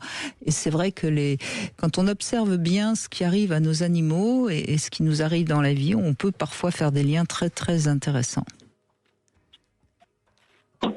Oui, allez-y, Marc Legros, on vous écoute. Bon. Il est là, Marc? Bon. Peut-être qu'il fallait aboyer ou... Ça y est, vous êtes avec nous, Marc? Je suis là, je vous entends. Eh bien, allez-y, on vous écoute. Voilà. Oui, j'ai écrit ce livre parce que au fur et à mesure de ma vie professionnelle, j'ai eu l'occasion de me rendre compte que les animaux les maîtres qui emmenaient leurs animaux en consultation, ils venaient pour leur animal, mais leur animal amenait leur maître chez moi. Et régulièrement, je demandais au maître, est-ce que vous allez bien pour l'instant? Et le maître me disait non, je ne vais pas bien parce que mon maître va mal. Et moi je disais oui, mais qui est le premier de le fou de la poule? Je pense que votre animal est mal parce que vous êtes mal vous-même. Et ils comprenaient pas toujours parce que c'est pas facile à comprendre quand on ne s'y attend pas. A priori, vous, Brigitte, vous avez l'habitude, vous êtes au courant, mais pour la première fois, les gens, ça les surprend. Il y en a même qui sont partis en claquant la porte parce que c'était n'importe quoi, ce vétérinaire qui s'occupait de leur vie privée. Mais inversement, il y en a d'autres qui arrivaient chez moi, comme je dis aussi, j'ai fait ma clientèle dans la poubelle des autres. C'est-à-dire que quand ils avaient vu plein de thérapeutes, plein de médecines qui finalement n'arrivaient pas nécessairement à soigner, alors j'ai toujours fait la différence entre soigner et guérir. Soigner, c'est en deux mots, soi et nier, et guérir, c'est en deux mots aussi, gai et rire. Et j'ai toujours eu envie et le désir de guérir les animaux et par là même les humains. C'est le langage des oiseaux, ça, Marc, hein? Comment? C'est le langage des oiseaux, ça, Marc. Sans doute, oui. Ce que vous faites, c'est très connu. Oui. On joue avec les mots, avec le son des mots. Oui, voilà. Absolument. Vous abordez aussi la question qui est intéressante parce qu'avec les animaux, peut-être encore plus qu'avec les enfants, ça fonctionne. Hein, c'est le côté nocebo et placebo. Et c'est vrai que un animal qui s'est cogné, qui gémit un peu, on met sa main sur cette partie douloureuse et tout de suite il est rassuré parce que l'animal est particulièrement le chien est totalement en relation avec son maître. Hein. Mais ça marche aussi avec les enfants. Oui, tout à fait, tout à fait. Et alors, c'est très amusant parce que c'est ce que je dis aussi, c'est souvent les femmes qui viennent en consultation vétérinaire au même titre que c'est les femmes qui emmènent, c'est les mamans qui emmènent les enfants chez le médecin et chez le pédiatre. Et c'est pour ça que mes consultations étaient très féminisées, on va dire. Et peut-être que j'ai une facilité aussi avec les femmes plus qu'avec les hommes, mais ça c'est un autre souci. Je ne vous poserai pas de questions sur votre vie sentimentale. Non. Allez-y Christophe. J'ai une question à vous poser, Marc, moi. Est-ce que vous pensez, parce que ça vraiment, on a un vétérinaire qui a un côté psy là avec vous, on le sent. Hein. Est-ce que vous pensez que dans une certaine mesure, Brigitte aura aussi matière à répondre, j'en suis persuadé évidemment, que certains animaux sont les thérapeutes sauvages de leur maître ou leur maîtresse? C'est le titre de mon livre et c'est le contenu de mon livre en fait. Hein. c'est vraiment... Vraiment, c'est ça. animaux. Moi, je ne l'ai pas lu, hein. Pardonnez Marc, je vais le lire Il n'y avec a joie. pas de mal. Ouais. Bah, il n'a pas reçu, il ne pouvait pas Je le l'ai lire. pas reçu. Vous. Il y a la patronne qui reçoit chez nous à Sud Radio. Vous me donnerez votre adresse hors antenne et je vous l'enverrai. Oh, vous êtes un amour. Merci Marc. Voilà. Merci. Non, mais en fait, pour moi, c'est vraiment ça. Les animaux, ils ont été mis sur notre route pour nous guérir. C'est vraiment pour nous emmener sur un chemin de guérison. Et comme je mets en fait, ils sont là pour nous emmener, pour cheminer à nos côtés et également pour nous faire suivre, découvrir notre légende personnelle. Ah, vous allez jusque-là? Ah oui. Ah oui, complètement. J'ai beaucoup aimé Paolo Coelho. Bon, Michel Odoul, qui est souvent parmi vous, là, si j'ai bien compris. Absolument, oui. Et vous le citez correctement, bravo. Il m'a apporté beaucoup et donc en fait nos mots sont là, les animaux ils les ressentent et je mets le chat et le cheval les tout premiers dans les animaux, je vais dire sur l'échelle du divin et ils sont là avant et ils savent qu'on est malade avant même qu'on ne le soit ou qu'on ne sache qu'on l'est. Et il commence à manifester par des signes avant-coureurs. Le chat avant le chien, Marc. Le chat avant le chien.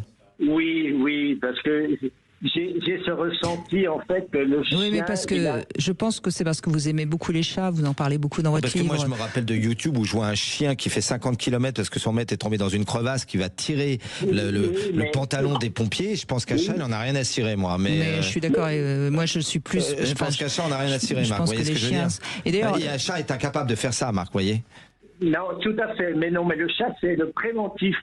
Le chat, il ressent avant la maladie. Cela dit, le chien, il vient nous aider lorsqu'on l'est déjà. Mais j'adore les chiens. Les chiens, j'ai les deux. Là, ils sont tous les quatre sur moi là pour l'instant sur le divan. Là, les deux chiens, les deux chats.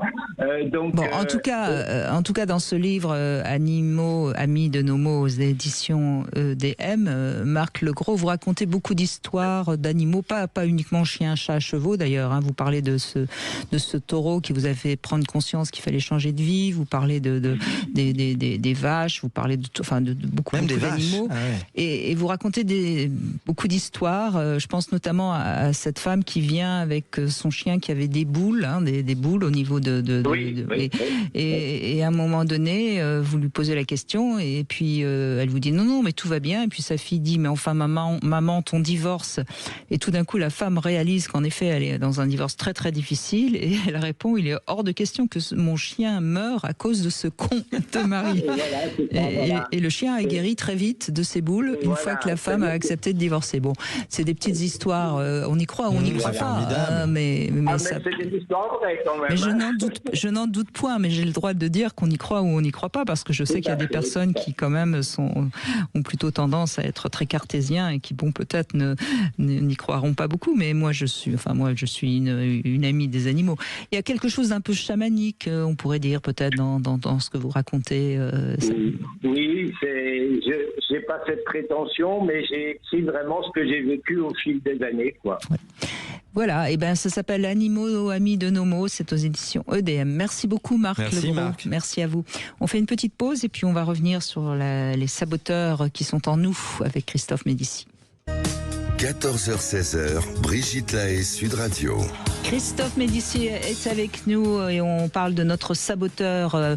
Je rappelle le livre de Christophe qui est intéressant et qui vous aidera à libérer votre cerveau de son saboteur. C'est aux éditions d'Angle. On va conclure avec vous, Corinne. Bonjour. Oui, bonjour Brigitte, bonjour Christophe. Bonjour, c'était Corinne. Hyper intéressant votre émission. Merci beaucoup. Je vous en prie. Alors, moi, je vais mettre plutôt le terme saboteuse plutôt que saboteur. Ça me plaît mieux de le mettre au féminin. C'est bien, alors, c'est déjà une bonne manière de se respecter, Corinne. Bravo. Exactement, justement, c'était par rapport à ça, l'estime de soi, la confiance en soi. Et en fait, on est toujours dans notre tête, on est toujours avec des pensées qui remontent comme ça à la surface. Et moi, j'ai utilisé, personnellement en art, ce côté d'arrêter de me fuir, d'arrêter de fuir mes peurs. Je les ai affrontées, en fait. Donc c'est souvent ça, la saboteuse, c'est celle qui nous fait toujours avoir la trouille, etc. Et donc j'ai appris toute seule à me dire, je vais déjà éviter de parler de mes projets aux autres, parce que souvent quand on a des grands projets qui nous tiennent à cœur, on entend toujours la voix par l'extérieur qui va nous dire tu crois, t'es sûr. Donc déjà ça surrajoute à nos doutes. Donc ça, j'évite. Ou alors je recadre, cette parce fameuse. On parlait de nos parents, parce que moi, ça vient de mes parents, évidemment. La voix saboteuse, la voix de la peur. Récemment, voilà. excusez-moi, je vous coupe, Corinne, mais c'est important ce que je veux dire. Récemment, j'ai eu envie de me faire plaisir. Et j'en ai parlé à plusieurs de mes proches. Et puis j'avais la moitié qui me disait, mais tu sais, Brigitte, c'est pas raisonnable. Et l'autre moitié qui me disait, mais oui, t'as raison, fais-toi plaisir. Et ça m'a beaucoup amusée parce que je me suis dit, finalement, on parle aux autres pour peut-être que ça résonne mieux dans notre tête. Et c'est ça que je crois qui est important. C'est-à-dire que quand vous parlez à quelqu'un, ne vous intéressez pas forcément à ce qu'il vous répond. Intéressez-vous en revanche à ce que sa réponse soit agréable ou désagréable pour vous, et ça vous donnera votre réponse. Est-ce que je suis claire? C'est tout à fait vrai, Brigitte. Oui, non, mais carrément, c'est carrément vrai. C'est-à-dire au début, c'est comme quand on commence le spirituel, on vous dit attention, faut fuir les gens qui sont négatifs, etc., etc. Et en fait, non, faut danser avec la vie, tout simplement. Et c'est très beau ce que vous dites, de dire, ben oui, je vais écouter en fait à l'extérieur, mais sans, comme si ça glissait, on était au centre de nous-mêmes, en se disant moi, je suis sûre de moi, etc. Et plus on me disait c'est pas raisonnable, plus je me disais mais qu'est-ce que je vais me faire plaisir. Ah mais c'est drôle, mais c'est carrément ça. On saura jamais de quoi vous parlez, Brigitte, évidemment. C'est le grand mystère, c'est le grand secret. Vous avez vu, Corinne, Brigitte, elle parle en ellipse. Et je suis d'accord avec Christophe sur le fait de l'intention, c'est-à-dire de se projeter dans des lieux qui nous font plaisir. Bon, moi, par exemple, c'est vrai que là, en ce moment, j'expérimente beaucoup mon esprit sur la loi de l'intention, de manifester des belles choses, et je me dis toujours, Corinne, que de belles choses vont arriver. Et plus je le fais, et plus j'ai de belles choses qui m'arrivent. Alors ça, ce que vous faites, je veux le souligner parce que c'est important, se dire, Corinne, c'est déjà se faire du bien. Parce que c'est se parler à la première personne et se parler comme à une amie. Et oui, voilà, c'est ça. Et donc, le miroir est mon ami. Ça aussi, souvent, il faut faire attention et traquer ce qu'on se dit devant le miroir. Parce qu'au départ, l'image de la femme, elle est tronquée à notre époque avec tout ce qu'on voit sur Internet, et puis, la femme objet dans les pubs, etc. Donc maintenant, j'ai pris comme parti de regarder mon miroir et de me dire, je suis belle. Même si je l'ai pas entendu par mon père, par exemple, même si je l'ai pas entendu par ma mère, je me valorise, en fait. J'essaye de me valoriser. Déjà, je regarde tout ce qui va bien avant de regarder tout ce qui va mal, parce qu'on a toujours l'habitude d'entendre ce qui va mal partout. Donc maintenant, j'essaye de me donner tout le temps des paroles positives, parce que si c'est pas moi qui le fais, personne ne le fera à ma place. Mais je crois que votre saboteuse, elle est loin. Hein. Corinne, si je peux me permettre un retour, je peux vous faire un retour. Vous êtes vraiment une adepte de la psychologie positive de Martin Seligman. Et c'est vraiment les 5 piliers de cette psychologie positive dont il parle et qui vaut de l'or. Vous savez ce qu'il a fait, Martin Seligman? Non, je ne connais pas. Alors, il faudra lire ses livres. Hein. C'est le père fondateur de la psychologie positive aux États-Unis. Lisez La force de l'optimisme, qui est un bijou. Mais il était thérapeute classique, psychiatre, psychothérapeute depuis 20 ans, 30 ans. Et un jour, il prend l'avion avec quelqu'un qui est chef d'entreprise. Ça n'a rien à voir avec la psycho, Brigitte, avec la psychanalyse et tout ça. Et cet homme lui parle pendant des heures, et Seligman lui parle. Et à un moment donné, le chef d'entreprise, qui n'y connaissait rien, écoute Seligman lui raconter comment il essayait d'aider les gens à aller mieux, parce que Volins-Nolins, c'est ce que font ces gens-là, quel que soit le thérapeute et l'école. Et le chef d'entreprise lui pose cette question, Corinne, il lui dit, je peux vous poser une question, monsieur Seligman? Oui. Vous leur demandez comment ils sont, et comment ils vont, et comment ils se sentent quand ils vont bien? Seligman a été sur le cul. Ça a été un insight, comme on dit. Il le raconte, il sort de l'avion, il se dit, mais bien sûr, on parle que de notre mallette, les gens nous parlent que de leur mallette et on va tout le temps. Et il a créé la psychologie positive. Comment ça va pour que ça aille bien? Et alors ma meilleure amie qui a une phrase extraordinaire, il y a tellement de gens qui nous envoient des messages méchants, on est d'accord Corinne, hein, ou des choses qui ne sont pas vraiment en fait en phase avec qui on aime, on accepte parce que ce sont des pointures, parce que ce sont des gens. Et en fait on sent bien qu'ils parlent pas de nous, ils sont à côté, mais on les laisse. Et elle dit toujours, la vérité, c'est une phrase d'Albert Camus, la vérité ce sont les mots gentils que nous disent les gens qui nous aiment. Qu'est-ce que c'est beau. Vrai. C'est beau. Exactement. C'est Et même tellement écouter beau. les gens dans leur... moi, j'essaye maintenant, quand je vois quelqu'un qui se parle mal, parce que ça, on le fait automatiquement. Il y a plein de gens, souvent... Enfin, j'ai beaucoup de gens autour de moi, surtout des femmes, qui disent « Ah, je suis une quiche ». Et je supporte pas cette expression. Et puis, je lui dis « Mais si vous parlez mieux, comment vous pourriez le C'est dire ?» ça. Ah non, mais... Et en fait, c'est toujours ça. On écoute le vocabulaire tout le temps. Enfin, c'est des vocabulaires saboteurs de tout le monde autour de soi. Hein. Et je recadre à chaque fois en disant « Mais essaye de trouver un mot pour que tu te parles gentiment. Déjà, ça serait déjà un bienfait pour se donner de l'amour, tout simplement. Hein. » Et puis ça a un effet positif sur notre cerveau. C'est pas, enfin, vrai, ça a c'est été vrai, c'est ça. largement prouvé. Donc. Et puis, ouais, rire de soi. Enfin, tout. Moi, j'essaye de me dire qu'est-ce qui me rend joyeuse, parce que en fait, la joie, on la trouve pas autour de soi. Il faut la trouver. Enfin, moi, quand j'étais petite, je rigolais beaucoup. Je me disais, mais c'est fou, j'arrive plus à rire comme avant. C'est pour ça je crois que c'est Manu Payet. Il y a pas longtemps, je regardais une vidéo. Cet humoriste, il a été reçu par le pape, et le pape lui a donné commission. Il a dit continue à faire rire les gens. Et je dis, pas que lui, il a reçu les plus grands humoristes au monde. Exactement. Parce qu'il disait faites rire les gens, soyez. J'adorais le pape François, moi, je l'adorais. C'est ça. Je l'adorais. J'aime bien donc aussi. Écoutez, donc, le nouveau a une très bonne tête. Il dégage quelque chose de. Il vous inspire. Bah, écoutez, moi je ne sais pas, mais j'aimais bien François, moi. Oui, bah. Voilà, ouais. Bon, mais pour conclure, voilà, ayons confiance en nous. Il faut toujours regarder vers l'avenir. Voilà. Maintenant, soyons positifs.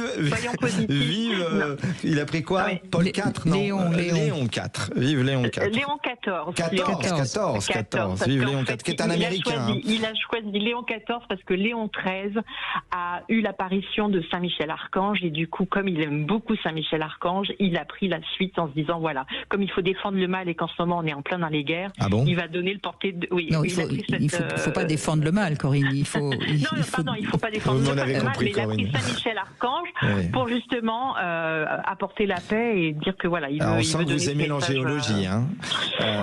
Tout. Enfin, moi, c'est beau, on sent une culture chez vous. Pour les auditeurs, pour ceux qui nous écoutent, il faut leur dire quand même que l'archange Michael, il est très puissant, n'est-ce pas? Puisque c'est lui qui terrasse le dragon. Il a une lumière bleu roi.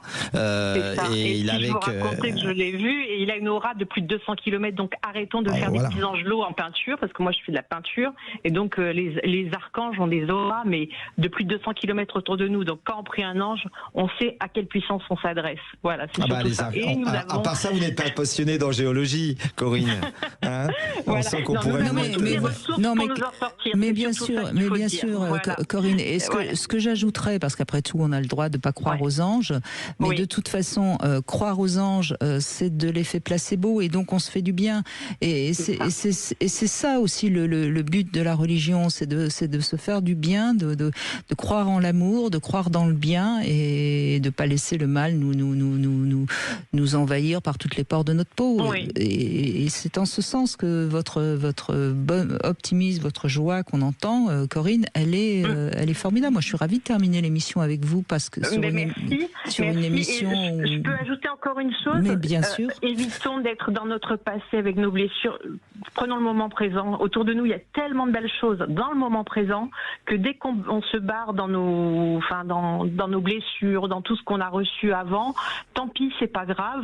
Ça nous construit comme un tricot avec des mailles des fois un peu mal enfilées, comme je dis, mais ça fait notre personne, et ça nous donne un côté un peu plus battant, justement, de comprendre l'autre. Quand on a eu des blessures, on sait ce que reçoit l'autre au niveau de la souffrance. Et de temps en temps, si on a envie de se plonger dans le passé, plongeons-nous dans du passé positif. La nostalgie positive, la nostalgie. Et c'est vrai, Brigitte, mon papa, il est mort le 8 mai, donc je lui rends hommage. Paix à son âme. Il a eu beaucoup de mots, paix à son âme, il a eu beaucoup de mots qui m'ont pas fait du bien, mais maintenant j'ai choisi de prendre les meilleurs moments que j'ai vécu avec lui, et franchement, je m'en sors beaucoup mieux depuis que je fais ça. Et de toute façon, on dit rien sur les morts, vous êtes d'accord? Je lui dis, je t'ai pas assez aimé, parce que c'est vrai que souvent, on s'appuie plus sur le négatif. fait, c'est le cerveau reptilien, la saboteuse ou le saboteur, comme on dit. C'est le cerveau qui nous a appris quand on était plus petit à mettre des barrières parce qu'on a eu mal sur certaines choses. Après, peut-être que vos outils sur l'hypnose ou tout ça peut rééduquer notre cerveau reptilien. C'est surtout ça, non, Christophe? Je sais pas. Regardez le livre Libérez votre cerveau de son saboteur de Christophe Médicis. Il va vous plaire, quoi. On adore votre vivance. Vous avez une énergie à la psychologie positive, comme dit Brigitte, et ça, c'est en phase avec la haute qualité relationnelle. Hein. Bravo, Corinne. Oui. Faites quoi comme métier? Vous êtes dans ces métiers de thérapie Alors, moi, je suis artiste peintre, peintre en décor, et puis je fais de l'art-thérapie aussi. Je m'en doutais. Je m'en doutais. Voilà, merci beaucoup. Continuez à transmettre votre joie. Oui, ce qui peut peut-être être intéressant aussi, puisqu'on essaie de donner des clés très positives aujourd'hui, on pourrait aussi conseiller, par exemple, aux personnes qui ont tendance à être un petit peu en train de se saboter, d'avoir une sorte de petit objet fétiche ou un petit gris-gris. Et quand vous êtes dans une sorte de mantra négatif, prenez cet objet, regardez-le briller, regardez-le, et ça va déjà vous remettre du positif dans votre tête. Moi, je leur en donne une en état modifié de conscience, qui est la pierre de gratitude. Et je leur dis tous les soirs, je prends ma pierre, juste en et je dis merci pour toutes les belles choses qui me sont arrivées dans la journée. Ça fait 18 ans que je fais ça. Moi, merci de cette émission avec Brigitte Lahaye, merci parce que j'ai passé un moment avec une amie, merci parce que j'ai fait une balade en forêt avec mes animaux. C'est la pierre de gratitude.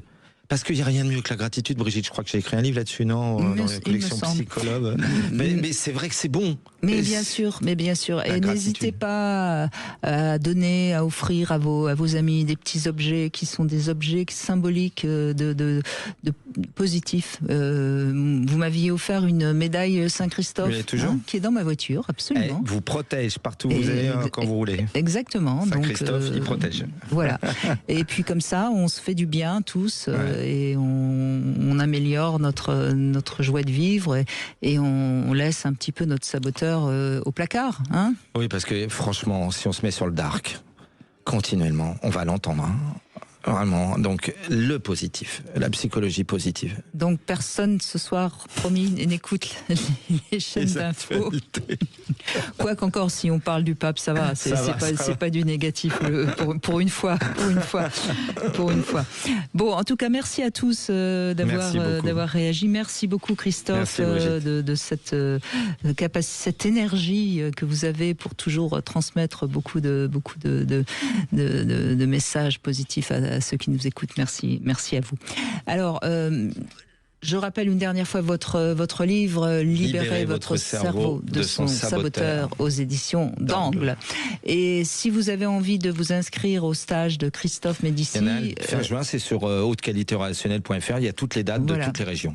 Voilà, et à ce moment-là, vous verrez si Christophe vient dans votre région, mais il voyage beaucoup, donc vous aurez certainement un moment ou un autre la possibilité de faire un stage avec lui. Lundi, on sera avec Samuel Doc. Et on va essayer de mieux comprendre nos changements d'humeur. Vous savez, on a des changements d'humeur sans arrêt. Et à partir de quand c'est un problème, et comment, à ce moment-là, on peut mieux réguler son humeur ou celle de son partenaire aussi, parce que quand on est avec quelqu'un qui est tout le temps en train de changer d'humeur, c'est pas facile non plus. On verra ça avec Samuel Doc lundi. Et tout de suite, bien sûr, vous retrouvez Alexandre Delevanne pour C'est votre avenir. Je vous souhaite à tous un excellent week-end.